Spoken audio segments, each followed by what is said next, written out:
Official YouTube channel کو subscribe کریں اور بیل آئیکن کلک کریں۔ نحمدہ ونصلی ونسلم علی سیدنا و مولانا محمد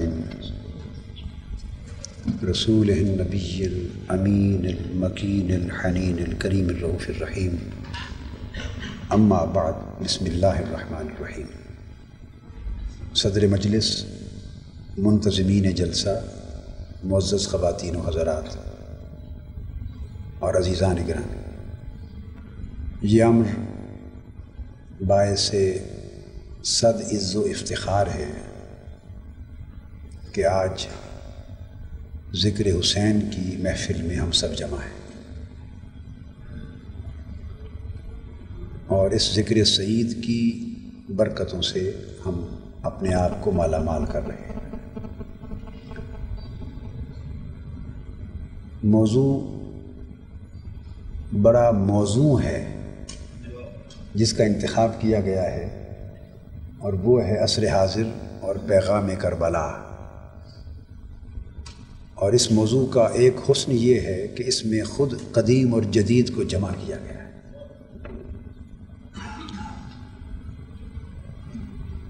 اور حقیقی حسن وجود میں بھی اسی وقت آتا ہے جب قدامت کی اچھائیاں اور جدت کی اچھائیاں یکجا ہو جائیں، تو وہ حسن حقیقی حسن کی صورت اختیار کر لیتا ہے۔ میں بلا تمہید اپنے موضوع کی طرف آنا چاہتا ہوں اور چند ضروری کلمات گوش گزار کرنا چاہتا ہوں۔ قرآن مجید نے ایک اصول بیان کیا ہے۔ اس آیت کریمہ کا مطالعہ کرتے ہوئے 1971 میں، یعنی آج سے 27 برس پہلے، جب میں پنجاب یونیورسٹی میں MA کا طالب علم تھا، اس زمانے مارکس کی کتابیں اور لینن کی ساری کتابیں اور اس کے ورکس آف لینن سارے والیوم اور ماؤ زیدونگ اور اس کے بعد تک بھی جتنا کچھ لٹریچر تھا، طالب علمی کا زمانہ تھا، تو تقابلی مطالعہ میرے ذوق کا ایک حصہ تھا۔ یہ کتابیں اس زمانے پڑھ ڈالی تھیں۔ یہ جدلیاتی فلسفہ کہ معاشرتی اور سماجی زندگیوں میں ارتقاء کس طرح ہوتا ہے اور معاشی مفادات کے تصادم کس طرح ہوتے ہیں، اور اس کے پیچھے فلسفہ جدل، کانفلکٹ کی جو تھیوریز ہیں، وہ کس کس طرح انٹرپریٹ کی گئیں، یہ اس زمانے ان کتابوں میں پڑھا۔ میں قرآن مجید کا مطالعہ کر رہا تھا، 71 کی بات بتا رہا ہوں، تو وہ آیت جو ابھی میں پڑھنے والا ہوں اور جس آیت کو میں آج اپنی گفتگو کا موضوع بنانے والا ہوں، جب اس آیت کریمہ پر پہنچا تو بے ساختہ میری زبان سے سبحان اللہ نکلا، اور میں نے کہا کاش انسانیت اللہ کے اس انقلابی پیغام کو سمجھتی جو مصطفیٰ نے عطا فرمایا، تو یہ سارا فکر تو مصطفیٰ نے انسانیت کو عطا کیا ہے۔ تو وہ جدلیاتی فلسفے کی بنیاد یہ آیت کریمہ تھی جو کوٹ کر رہا ہوں۔ اللہ رب العزت نے فرمایا سورہ بقرہ میں، بعضکم لبعض عدو ولکم فی الارض مستقر ومتاع الی حین۔ مگر اس میں یہ بھی سمجھتا ہوں کہ لوگوں کا قصور نہیں ہے، کہ لوگوں کو قرآن کا یہ انقلابی پیغام سمجھانے والا اگر کوئی نہ ہو تو لوگ کہاں سے سمجھیں؟ اگر وہ اسلام کو ان لوگوں کی زبان سے سن رہے ہوں جنہوں نے ساری تعلیم ہی ہاتھ پھیلا کے مالداروں، جاگیرداروں، سرمایہ داروں کے چندوں سے لقمے کھا کر کی ہو، ان کی غیرت نفس تو اسی دن ہی مر گئی تھی جس دن اس دین پڑھنے والے بچے کا ہاتھ مالدار کے سامنے پھیل گیا تھا۔ اور علامہ اقبال نے یہی بات تو کی تھی، گلا تو گھونٹ دیا اہل مدرسہ نے تیرا، کہاں سے آئے صدا لا الہ الا اللہ۔ تو میں ہمیشہ یہ کہتا رہا کہ ہم غلام پال کر ان کی زبان سے، غلاموں کی زبان سے آزادی کا درس سننے کی خواہش رکھتے ہیں۔ باطل کے اقتدار میں تقویٰ کی آرزو، یہ عصر حاضر پہ منطبق ہوتا ہے یہ شعر باطل کے اقتدار میں تقویٰ کی آرزو ہے کیا ہنسی فریب جو کھائے ہوئے ہیں، یعنی ہم آمروں سے جمہوریت کی توقع رکھ کے بیٹھے، جو پیداوار ہی آمریت کی ہے، جنہوں نے آنکھ ہی آمریت میں کھولی ہے۔ میں دو باتوں کی مطابقت کر رہا ہوں کہ ایک وہ جنہوں نے آنکھ ہی استحصالی اور غلامی کے ماحول میں کھولی ہے، ہم توقع کرتے ہیں کہ وہ ممبر و محراب سے انقلاب اور آزادی اور حریت کی بات کریں، ان کا کوئی قصور نہیں۔ ہم جن کو آج مولوی کہہ کے رد کر دیتے ہیں، اس بیچارے کا کیا قصور ہے؟ وہ تو غریب کا بیٹا تھا، روزگار کے لیے مدرسہ چلا گیا، سال ہا سال پڑھ کے مسجد میں آیا، روزگار کے لیے مسجد کی امامت میں گئی۔ اگر آپ شیر کو بھی بکریوں میں چھوڑ دیں تو 20-25 سال بعد وہ بھی اپنی شیر کا بچہ بھی اپنی شناخت بھول جاتا ہے، اسے بھی خیال نہیں رہتا کہ میں شیر ہوں یا بکری ہوں۔ تو کسی بھی فکر کو پروان چڑھانے کے لیے ایک ماحول کی ضرورت ہوتی ہے۔ ہم نے دینی فکر میں انقلاب اور حریت کو برقرار رکھنے کے لیے دین کو اور دین کے فکر کو پروان چڑھنے کا وہ ماحول نہیں دیا۔ تو یہ آیت کریمہ جب میں نے پڑھی تو میں نے اس کے حاشیے پر لکھا کہ یہ وہ فلسفہ ہے جس سے ہر مفکر اور فلسفی نے روشنی لی۔ میں پھر اس تلاش میں نکلا کہ مارکس نے یہ روشنی کہاں سے لی، تو پھر میں نے ٹریس کیا کہ مارکس نے اسلام کو سٹڈی کیا تھا، اس نے اسلام کو سٹڈی کیا تھا۔ اب ضروری نہیں کہ کوئی شخص سارا فکر کہیں سے لے لے، کچھ پارٹلی لے لیتا ہے کچھ اور کچھ پارٹلی چھوڑ دیتا ہے، مگر فکر، رہنمائی، ہدایت، نور وہی ہے جو کرۂ ارضی پہ پھیلا، اور کسی نے زیادہ لے لیا، کسی نے تھوڑا لے لیا، پھر اسے اپنے نئے فکر کے جامع میں اس کو ڈیولپ کرتا رہا۔ یہ ایک پروسیس ہے، ڈیولپمنٹل پروسیس۔ اللہ رب العزت نے فرمایا کہ ابتدائے کائنات انسانی سے بعضکم لبعض عدو، ہم نے انسانوں کے معاشرے میں طبقات پیدا کر دی اور ایک کو دوسرے کا دشمن، باقی تم میں سے بعض کے دشمن ہیں۔ انسانی معاشرے میں تم میں سے بعض کے دشمن ہیں، اور تمہارے درمیان ایک تضاد، عداوت اور تصادم کی فضا ہے۔ یہ ایک طبقاتی کشمکش ہے دشمنی کی بنا پر، اور اس کی وجہ کیا ہے؟ وَلَكُمْ فِي الْأَرْضِ مُسْتَقَرٌّ وَمَتَاعٌ إِلَىٰ حِینٍ۔ یہ جو طبقاتی کشمکش ہے، یہ جو کانفلکٹ ہے، یہ جو سیکشنل کلیش ہے، غریب اور امیر کا، مظلوم اور ظالم کا، آمر اور حریت پسند کا، یہ جو سارا کلیش ہے، اس کی وجہ یہ ہے کہ اللہ رب العزت نے فرمایا کہ ہم نے تمام انسانوں کو دو حق عطا کیے ہیں۔ ایک حق کا نام ہے متاع، ایک کا نام ہے مستقر۔ متاع و مستقر و متاع الی حین۔ ایک حق مستقر ہے، مستقر کہتے ہیں رہنے کا حق، اور متاع کہتے ہیں جینے کا حق۔ اس کو جدید زبان میں ایک سیاسی آزادی کا حق ہے اور ایک معاشی آزادی کا حق ہے۔ یعنی ہم نے تمہیں سیاسی حقوق دیے ہیں کہ تم کسی کا غلام بنے بغیر آزادی سے معاشرے میں رہ سکو، اور ہم نے تمہیں معاشی حقوق دیے ہیں کہ تم کسی کا غلام بنے بغیر آزادی سے اپنی معاشی ضروریات کی تکمیل کر سکو۔ تو یہ جو سیاسی اور معاشی دو حق دیے گئے ہیں جن سے انسان کی زندگی کی آزادی عبارت ہے، ایک کو مستقر اور ایک کو متاع کہتے ہیں۔ فرمایا چونکہ یہ حق ہم نے سب کو دیے ہیں اور ان بنیادی حقوق میں سب یکساں ہیں، اس میں کوئی فرق نہیں ہے کسی غریب اور امیر کا، یہ بنیادی حق ہیں اور سب یکساں ہیں۔ تو کلیش کیا ہے؟ کچھ لوگ چاہیں گے کہ دوسروں سے سیاسی اور معاشی آزادی کا حق چھین لیں اور وہ ان کے دست نگر بن جائیں، ان کا رہنا اور جینا بھی ان کی محتاجی میں ہو، اور کچھ چاہیں گے وہ مظلوموں کو ان کی سیاسی اور معاشی حق کو واپس دلا دیں۔ کچھ استحصال کی جنگ لڑیں گے اور کچھ ان کے حقوق کی بحالی کی جنگ لڑیں گے۔ سو جو لوگ استحصالی ہیں وہ باطل ہیں، اور جو استحصالی قوتوں کے خلاف برسر پیکار رہ کر غریب کے سیاسی اور معاشی حقوق کی بحالی کی جنگ لڑ رہے ہیں وہ اہل حق ہیں۔ یہ ہے قرآن کا فلسفہ اہل حق اور اہل باطل کا۔ اور اس کے بعد قرآن مجید نے کہا فَإِمَّا يَأْتِيَنَّكُم مِّنِّي هُدًى فَمَن تَبِعَ هُدَايَ فَلَا خَوْفٌ عَلَيْهِمْ وَلَا هُمْ يَحْزَنُونَ۔ بس اب اللہ نے فرمایا میری ہدایت زمین پر آئے گی، پیغمبر لے کر آئیں گے، رسول اور نبی لے کر آئیں گے، اور میری ہدایت اسی مقصد کے لیے ہوگی کہ وہ تمہیں پہچان کر آئے کہ تمہارے حق کیا ہیں، اور یہ پہچان کر آئے کہ ظالم کون ہے، اور یہ پہچان کر آئے کہ حق پر کون ہے۔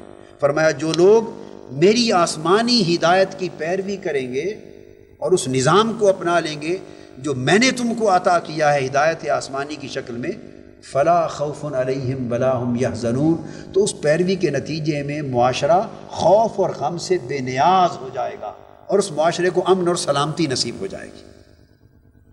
تو قرآن مجید نے ایک بنیادی کانسیپٹ یہ دیا کہ یہ حق ہے، اور معاشرے میں ہمیں انسانی طبقات ہمیشہ دو طرح کے ہوں گے، کچھ ان حقوق کو چھیننا چاہیں گے، کچھ ان حقوق کی بازیابی کے لیے انہیں واپس لوٹانا چاہیں گے۔ یہ ایک جنگ جاری رہے گی۔ اب آپ دنیا کے تمام معاشروں کا جائزہ لیں تو ظالم اور مظلوم کی تعریف اس قرآن کے تصور سے ہٹ کر کہیں نہیں بن سکتی۔ جب یہ بات واضح ہو گئی تو اب ہم انسانی تاریخ کو دیکھتے ہیں اور تاریخ انبیاء کو دیکھتے ہیں، تو ہمیں ایک بات اس سے اگلا نقطہ جو سمجھانا چاہتا ہوں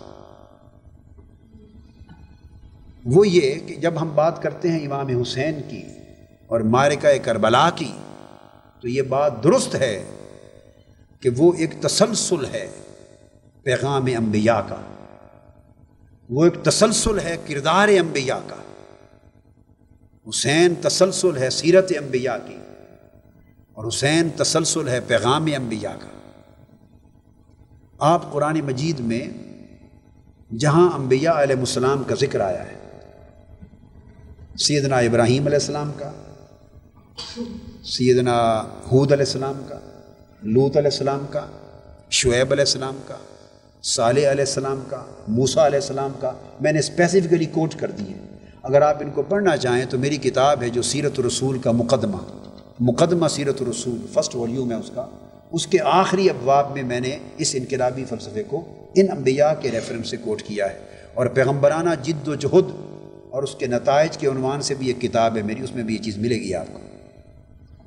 میں جو دوسرا نقطہ سمجھانا چاہتا ہوں وہ یہ کہ قرآن مجید کو ریولوشنری پوائنٹ آف ویو سے اور انقلابی نقطہ نظر سے سمجھا نہیں گیا۔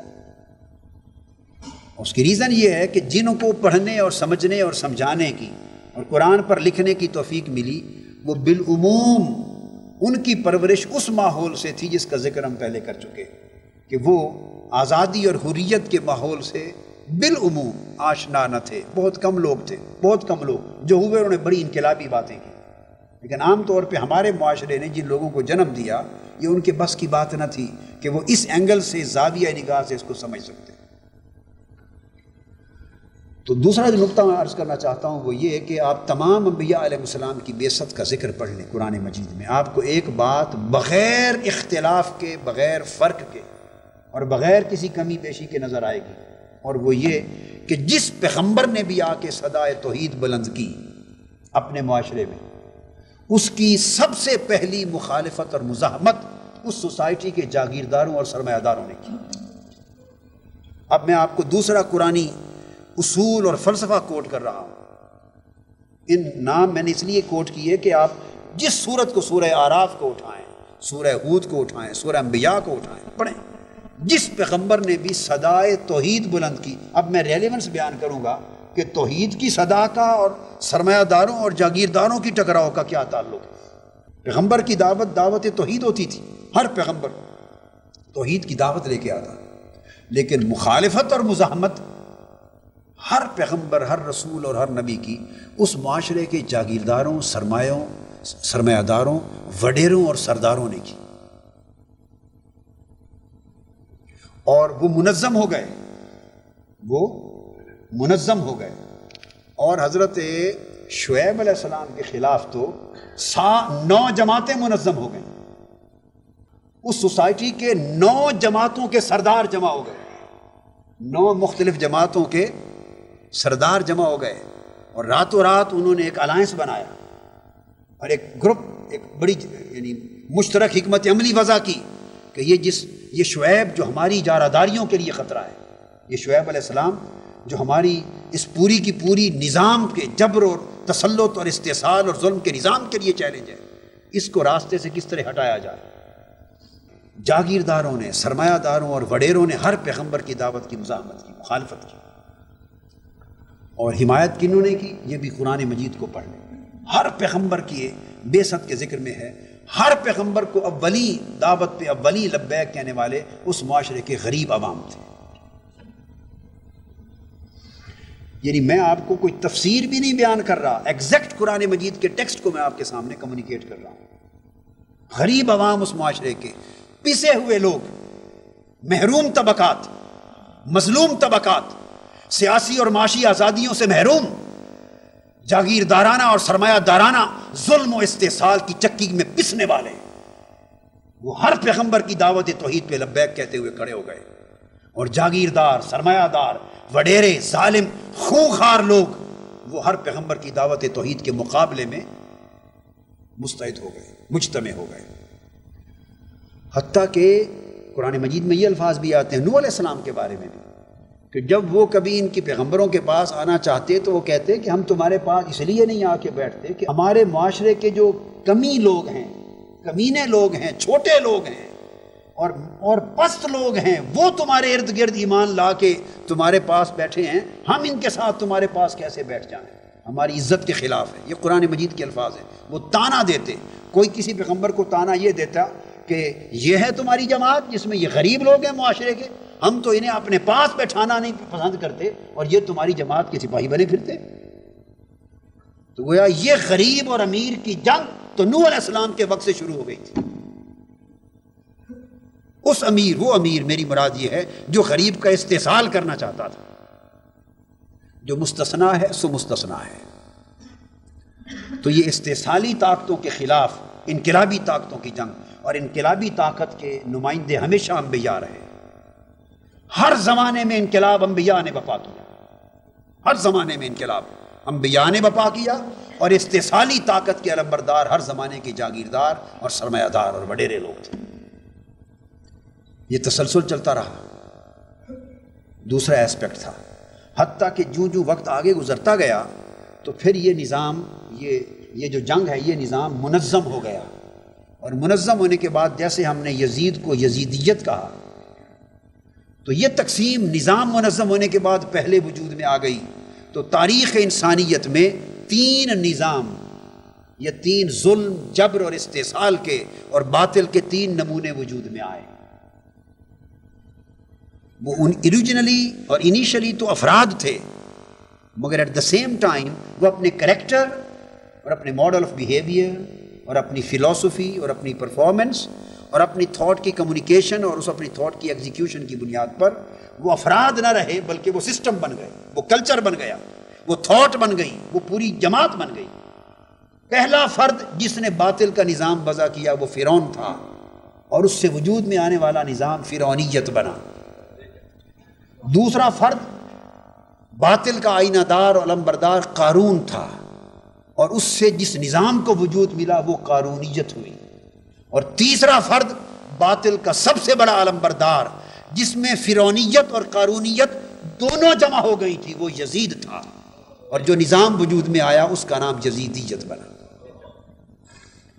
تو انسانی تاریخ میں استحصال کے تین بڑے سسٹمز ہوئے، یہ تین بڑے موڈز آف ایکسپلائٹیشن، فرعونیت، قارونیت اور یزیدیت۔ فرعونیت کیا تھی؟ لوگوں کے سیاسی حقوق کا استحصال تھا۔ میں آپ کو کیٹیگرائز کر کے اور سسٹمیٹائز کر کے بات دے رہا ہوں۔ فرعونیت لوگوں کے سیاسی حقوق کا استحصال تھا۔ ہاں، وہ ایک بات رہ گئی، میں ایک نکتہ آپ کو کوٹ کیا کہ کیا وجہ تھی کہ وڈیرے اور جاگیردار پیغمبر کی دعوت توحید پر ناراض ہو جاتے تھے اور بگڑ جاتے تھے اور اکڑ جاتے تھے۔ میں نے کہا کہ اگر توحید جو انبیاء لے کر آئے اس سے مراد فقط وہ توحید ہوتی، اور میں اس کے لیے ایک ٹرم استعمال کرتا ہوں، معذرت کے ساتھ ایک یوز کرتا ہوں ٹرم، اگر وہ توحید مولویانہ توحید ہوتی، میں یہ لفظ کہا کرتا ہوں، مولویانہ توحید اور پیغمبرانہ توحید میں فرق کرتا ہوں۔ ہم مولویانہ توحید کو نہیں مانتے، ہم پیغمبرانہ توحید کو مانتے ہیں، اس لیے کہ مولویانہ توحید میں مناظرہ ہے، مولویانہ توحید میں مجادلہ ہے، مولویانہ توحید میں آپس میں تفرقہ ہے، اور پیغمبرانہ توحید میں وحدت ہے، یکجہتی ہے۔ مولویانہ توحید میں غلامی ہے، پیغمبرانہ توحید میں انقلاب ہے۔ مولویانہ توحید میں صدائے انقلاب سرمایہ کے سامنے دب جاتی ہے، پیغمبرانہ توحید میں فقیر سرمایہ دار کے سامنے کھڑا ہو جاتا ہے۔ مولویانہ توحید میں ضمیر بک جاتا ہے، اور پیغمبرانہ توحید میں لاکھ دولت کے انبار قدموں پہ پھر جائیں، وہاں سرمایہ دار بھی تھر تھر کانپتے نظر آتے ہیں۔ پیغمبرانہ توحید میں ضمیر نہیں بکتے، مولویانہ توحید میں لوگ ڈر جاتے ہیں، پیغمبرانہ توحید میں خدا کے سوا کوئی کسی سے نہیں ڈرتا۔ ہم پیغمبرانہ توحید کے قائل ہیں۔ تو میں یہ عرض کر رہا تھا، اگر تو توحید جس کو میں نے مولویانہ توحید کہا، اگر پیغمبر صرف یہ توحید لے کے آتے تھے جو آج مسجد میں، ممبر میں، مدرسہ میں اور تقریروں میں سنائی جاتی ہے، جس میں لوگ مشرک بنتے ہیں اور بدعتی بنتے ہیں اور فلسفے اور جھگڑے ہوتے ہیں اور مناظرے ہوتے ہیں اور مسجدیں تقسیم ہو جاتی ہیں، یہ اس توحید، یہ اس مولویانہ توحید کے نتیجے ہیں، جہاں مسجدیں تقسیم ہو جاتی ہیں، جہاں امت دھڑے بندیوں میں تقسیم ہو جاتی ہے۔ ہم بھیا اس توحید کو لے کر نہیں آئے تھے، اور نہ کہ صرف نماز پڑھ لو، صرف نماز پڑھو، روزہ رکھ لو، حج کر لو، داڑھی رکھ لو، تسبیح پکڑ لو، اللہ اللہ کر لو، سنتیں پوری کر لو، اور بھئی یہ سب توحید کے تقاضے ہو گئے؟ نہیں۔ اگر توحید کی روح نہیں ہے تو یہ سارے عمل محض مردہ رسم بن جاتے ہیں۔ روح انقلاب نکال کے، یہ رسمیں تو یزید کے پاس بھی تھی، میں آگے آؤں گا اس موضوع پر، یہ مولویانہ توحید تو یزید کے پاس تھی، یزید اس کا منکر نہیں تھا۔ وہ کربلا کیا تھا؟ وہ مولویانہ توحید اور پیغمبرانہ توحید کی جنگ تھی۔ تو جو بات عرض کرنا چاہتا ہوں وہ یہ کہ اگر وہ رسمی توحید ہوتی، اور جس میں صرف مذہب کا، رسم کا، کسی اور کی بتوں کی پوجا نہیں کرنی، یہ نہیں کرنا، صرف اس قسم کے عقائد اور اعمال تک بات ہوتی، اور عقائد اور اعمال سے آگے بڑھ کے نظام سے ٹکر لینے کی بات نہ ہوتی، تو کسی جاگیردار کو، سرمایہ دار کو، اپنے بڑے حکمرانوں کو پیغمبر کے ساتھ ٹکر لینے کی کیا ضرورت تھی؟ وہ کہتے ٹھیک ہے جی، عقیدہ مذہب آپ کا چلتا رہے، نظام اور حکومت ہماری چلتی رہے۔ اے چمن والو، چمن میں یوں گزارا چاہیے، باغباں بھی خوش رہے، راضی رہے صیاد بھی۔ تمہاری تبلیغ چلتی رہے اور ہماری حکومت اور سلطنت چلتی رہے، تو کام چل سکتا تھا، مگر نہیں۔ دوسری بات یہ ہے کہ اس توحید کے اندر بات تو اللہ کی ہوتی تھی کہ اللہ ایک ہے۔ سوال یہ ہے کہ اللہ کو ایک ماننے سے جاگیردار کا کیا نقصان ہوتا تھا؟ بتوں کی پوجا چھوڑنے سے سرمایہ دار کا نقصان کیا تھا؟ اللہ کو وحدہ لا شریک ماننے سے وڈیروں اور بڑے سرداروں کو کیا نقصان پہنچتا تھا کہ وہ سارے اکٹھے ہو کر پیغمبر کے خلاف یکجا ہو جاتے تھے؟ بات تو وہ کہ اللہ کی کر رہے تھے۔ قرآن مجید میں ڈائریکٹلی یا ان کی آواز میں ڈائریکٹلی کو جاگیرداروں کو تو للکارا نہیں گیا تھا، بات تو اللہ کے ایک ہونے کی کرتے تھے، یہ کیوں پیغمبر کے خلاف اٹھ کھڑے ہوتے تھے؟ یہ ایک سوال ہے۔ اور ایٹ دی ادر ہینڈ دوسرا سوال یہ ہے کہ بات تو اللہ کی کرتے تھے، غریب کیوں پیغمبر کے ارد گرد جمع ہو جاتا تھا؟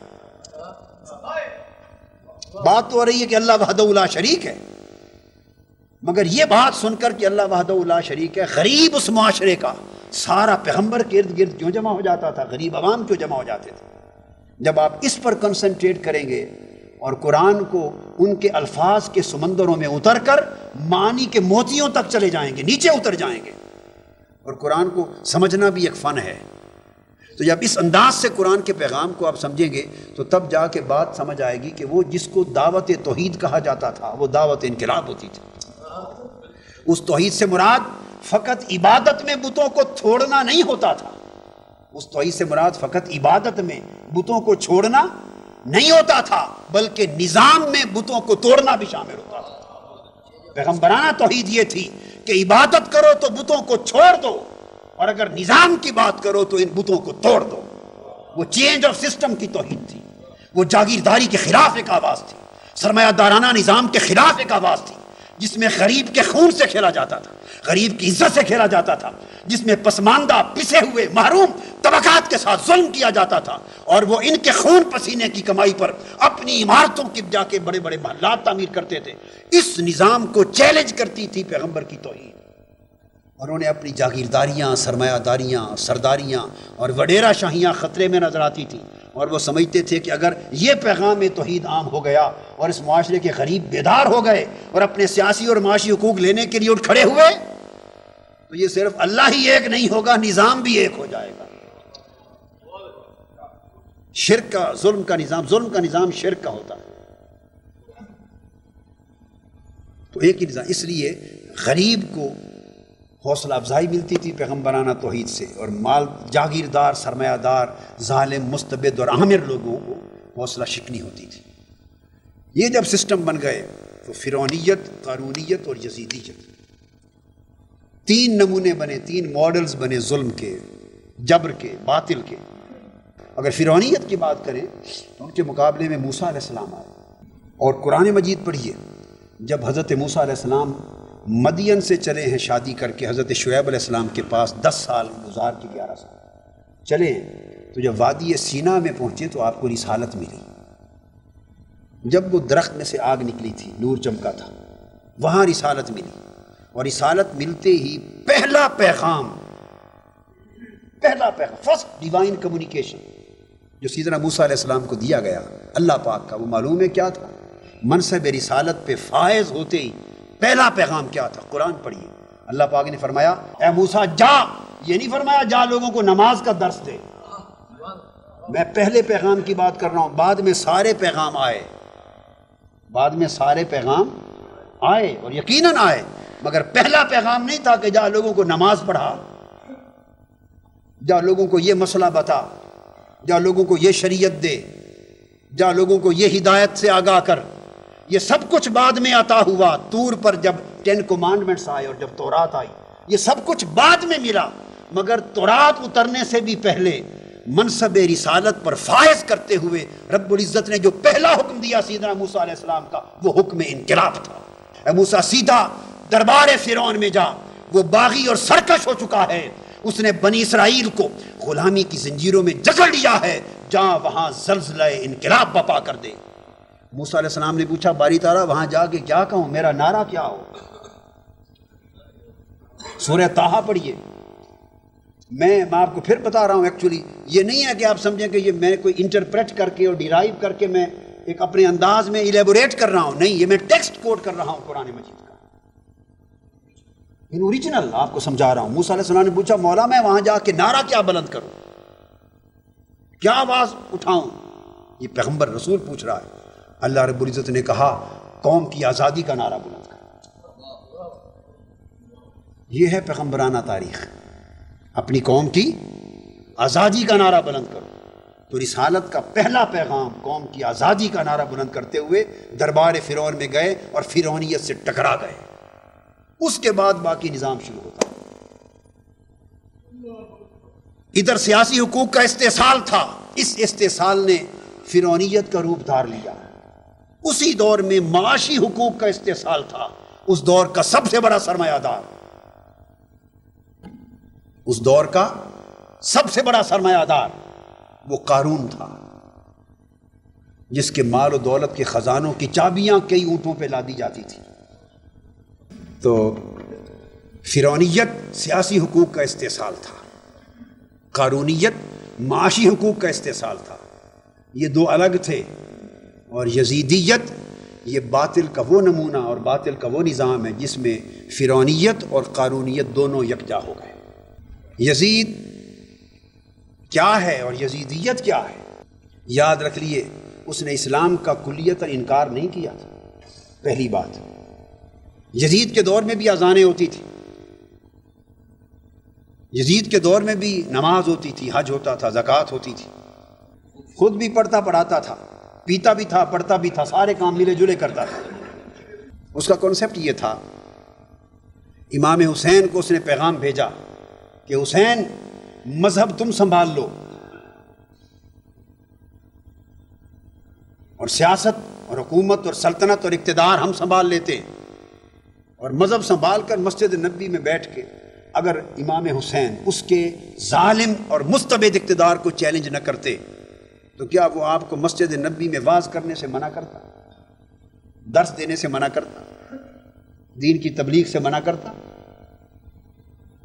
مذہب کی تبلیغ اس جابر، عامر اور مستبد حکمران کے نظام سے ٹکرائے بغیر اگر امام حسین کو قبول ہوتی تو یزید کو تو بہت ہی قبول تھی۔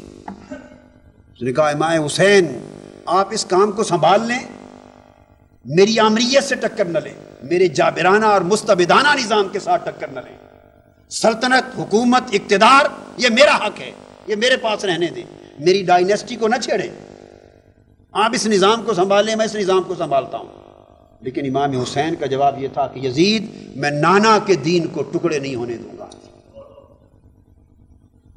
یہ عیسائیت کا تصور ہے کہ اسٹیٹ الگ ہے اور چرچ الگ ہے، مگر میرے مصطفیٰ نے اس دین اور سیاست اور مذہب، سیاست اور دین کی دوئی کو ختم کر دیا ہے، اور ایک اکائی کا تصور دے کر میرے مصطفیٰ نے عدالتیں بھی بپا کی ہیں اور احد اور بدر کے معرکے بھی بپا کیے ہیں۔ میرے نانا نے ریاست مدینہ کا دستور بھی دیا ہے، اور میرے نانا نے شب زندہ داری کے سجدوں اور تہجد گزاریوں کے آداب بھی دیے ہیں۔ میرے نانا نے وہ دین دیا ہے جس میں صحابہ اور ان کی امت دن کو گھوڑوں پر سوار ہو کر کفر و شرک کو للکارتے تھے، ظالموں کو للکارتے تھے، اور جب رات کے اندھیرے ہو جاتے تو مسلوں پر سوار ہو کر خدا کے حضور سجدہ ریز ہو جاتے تھے۔ یہ دین ظاہر اور باطن کا امتزاج ہے، یہ دین سیاست اور مذہب کا امتزاج ہے، اس دین میں ایک اکائی ہے، ایک وحدت ہے۔ میں یہ چیز تصور نہیں کر سکتا۔ امام حسین نے اس یزیدی تصور اسلام کو کہ تم مذہب کی پیروکاری کرو، پرچار کرو اور میرے اقتدار کے حامی بن جاؤ، تو یزید کا ایک کنسیپٹ تو یہ تھا کہ اس نے اسلام کا نام لے کر دھوکہ کیا۔ وہی جو بات آپ سن رہے تھے نا، کہ جو وہ ظالم جس نے امام حسین اور کربلا معلیٰ کے شہداء کے مبارک سر نیزوں پہ اٹھا کر جو دمشق کے بازاروں میں منگوائے، اور اس حسین کے لبوں پہ چھڑی مار رہا ہے اپنے بدبختی کے تخت پر بیٹھ کر، اور اپنے غرور اور تمکنت اور تکبر کے ساتھ اترا رہا ہے کہ میں نے حسین کو مروا دیا، اور ادھر خطبے کے جواب میں حسین کے نانا کی اذان کا کلمہ بلند کروا رہا ہے۔ یہ دورے کردار ہیں، ادھر اذان بھی ہے اور ادھر صاحب اذان کے خانوادے کے ساتھ یہ سلوک بھی ہے۔ اور جب دیکھیے اسی یزید کے اقتدار کو جب خطرہ پہنچا، جب مدینہ میں لوگوں نے صدائے احتجاج بلند کی، یہی اسلام کا نام لینے والا یزید، اس نے فوج بھیجی اور مسجد نبوی پر حملہ کرا دیا، اور 3 دن تک اس نے شہر مدینہ میں قتل و غارت کرائی، 10,000 افراد شہید کرائے، اس میں صحابہ، صحابیات اور سب، ایک زوجہ مطہرہ بھی تھی، اور 3 دن مسجد نبوی کی نمازیں معطل کروا دی، اور گھوڑے اور خچر بندھوا دیے۔ اپنے اقتدار، اسلام کا نام لینے والے اور اسلام سے منافقت کرنے والے، جب ان کے اپنے اقتدار کو خطرہ ہوتا ہے تو پھر مسجد نبوی کا تقدس بھی ان کو یاد نہیں رہتا۔ اور پھر اسی یزید کے اقتدار کو جب خطرہ لاحق ہوا سرزمین مکہ میں، اس نے پھر لشکر مکہ بھیجا، لشکر کشی کی، اور پتھر اور آگ برسائی کعبۃ اللہ پر، اور کعبۃ اللہ کو جلا دیا۔ یہ یزید ہے۔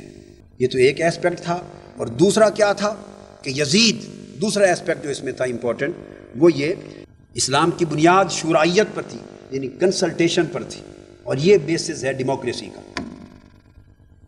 ہم اس کو بجا طور پہ کہتے ہیں کہ اسلام کے نظام کی بنیاد مشاورتی جمہوریت پر تھی،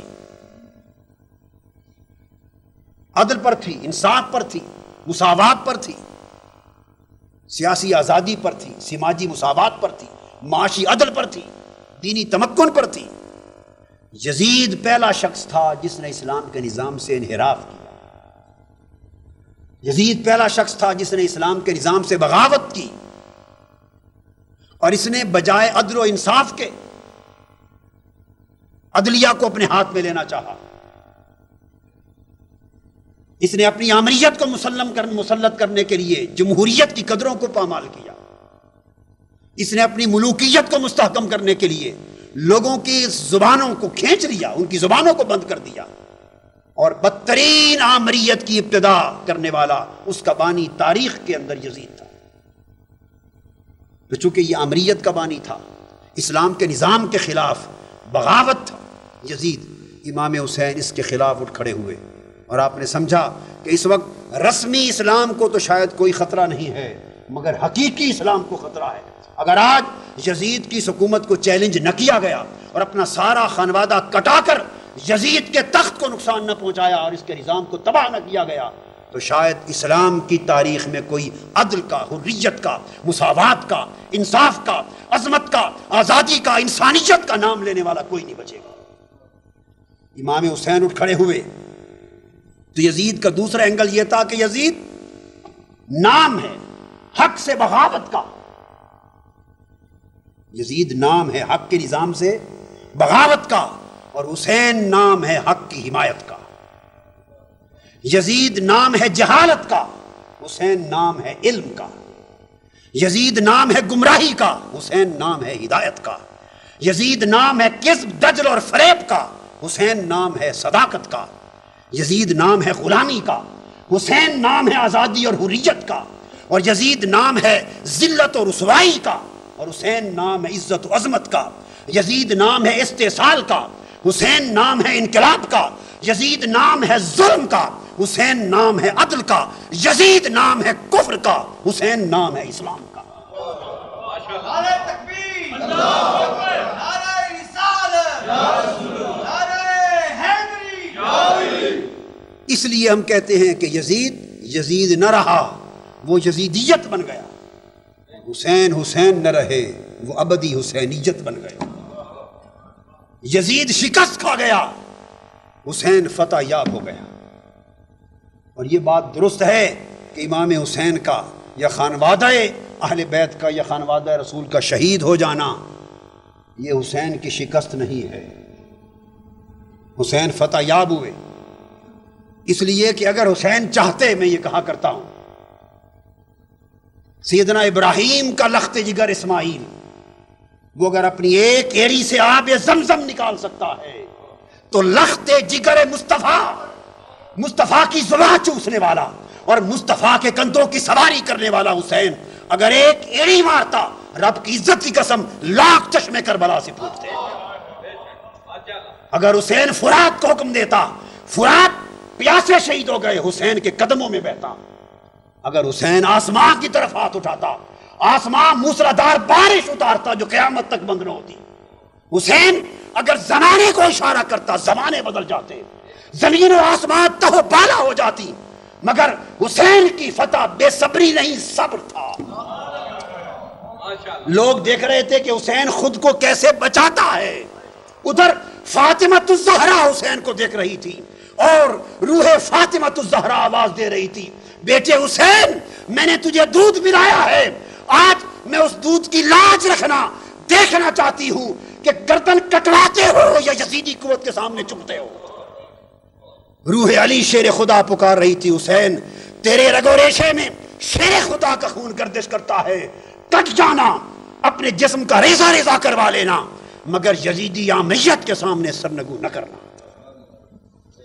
ادھر تاجدار کائنات گنبد خضرا سے تک رہے تھے، فرما رہے تھے بیٹے حسین اگر بھوک ہے، پیاس ہے، اس پیاس سے فکر نہ کر، دیکھ جنت کی حوریں جنت کے مشروب پیالے بھر کے تیرے لیے کھڑی ہیں، لمحہ رہ گیا ہے، افطاری کا وقت قریب ہے، یزیدی طاقت سے لڑ، گردن کٹا، تیری گردن نیچے بعد میں گرے گی، تیری افطار پہلی ہوگی۔ یہ روزہ ہے حسین، اس روزے کی تکمیل کا وقت آ پہنچا ہے۔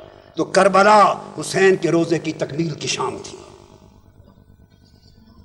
امام حسین رضا کے امتحان میں پاس ہوئے، آپ نے انسانیت کو جینا سکھا دیا، آپ نے اقوام عالم کو آزادی کا سبق سکھا دیا، آپ نے مظلوم کو ظالم سے لڑنا سکھا دیا، آپ نے پسے ہوئے لوگوں کو آمروں کے سامنے گردن کھڑی کر کے اکڑنا سکھا دیا۔ حسین نے حق کی خاطر جنگ کرنا سکھا دی۔ آج حسینیت پھر پکار رہی ہے، آواز آ رہی ہے ریگزار کربلا کے ریت کے ذروں سے کہ آج ہے کوئی جو پھر سے تازہ مارکہ کربلا بپا کرے۔ وقت کے یزید آج انسانیت کو پھر اپنی غلامی کی زنجیروں میں جکڑے ہوئے ہیں۔ آج دین کا استحصال ہو رہا ہے اسی طرح، آج غریب عوام پس رہے ہیں اسی طرح، آج انسانی حقوق پامال ہو رہے ہیں، آج غریبوں کے حق پامال ہو رہے ہیں، آج نظام پامال ہو رہا ہے، آج عزت لٹ رہی ہے، آج سر پھٹ رہے ہیں، سب کچھ ہو رہا ہے۔ آج کسی کی جان مال عزت و آبرو محفوظ نہیں، حکمران عیاشیوں میں مصروف ہیں، جھوٹ بولنے میں مصروف ہیں، جھوٹے بیان دینے میں مصروف ہے۔ دہشت گردی آسمان کو جا پہنچی، وہ کہتے ہیں دہشت گردی ختم کر دی۔ اتنا جھوٹ، اتنا کذب، اتنی مکاری کہ شاید آسمان بھی کانپتا ہوگا۔ روئے حسین آواز دے رہی ہے، فرات کی لہریں آواز دے رہی ہیں، کربلا کے ذرات آواز دے رہے ہیں، دمشق کے بازار آواز دے رہے ہیں کہ اس قافلہ حجاز میں ایک حسین بھی نہیں۔ حسینی بنو۔ جہاں تک تعلق ہے اس بات کا کہ وقت کی یزیدیت کیا ہے، میں سمجھتا ہوں اس میں کوئی مغالطے کی بات نہیں، ہر عامر وقت کا یزید ہے۔ یزیدیت کی پہچان کریں اور حسینی کردار اپنا کر ظاہر اور باطن میں پیکر حسینیت بن کے اٹھ کھڑے ہوں، جنگ لڑیں۔ جس طرح کربلا فتح حسین کا عظیم زرعی باب تھا، اس طرح آج بھی فتح حسین کے وہ نقش انشاءاللہ ثبت ہوں گے۔ کامیابی، کامرانی انہی کو نصیب ہوگی جو امام حسین کی سیرت کے پیکر بن کر آمریت، ظلم، جبر اور استحصال کے خلاف جنگ لڑیں گے، اور فتح ہمیشہ مظلوم کی ہوگی، ظالم جیت کر بھی ذلیل و خوار ہوگا۔ اللہ رب العزت مظلوموں کی مدد کرے اور ہمیں حسینی کردار کے ساتھ جینے اور حسینی کردار کے ساتھ مرنے کی توفیق عطا فرمائے، اور ہماری ہر روز یوم عاشور ہو اور ہماری زندگی مارکہ کربلا ہو۔ شکریہ۔ آفیشیل یوٹیوب چینل کو سبسکرائب کریں اور بیل آئیکن کلک کریں۔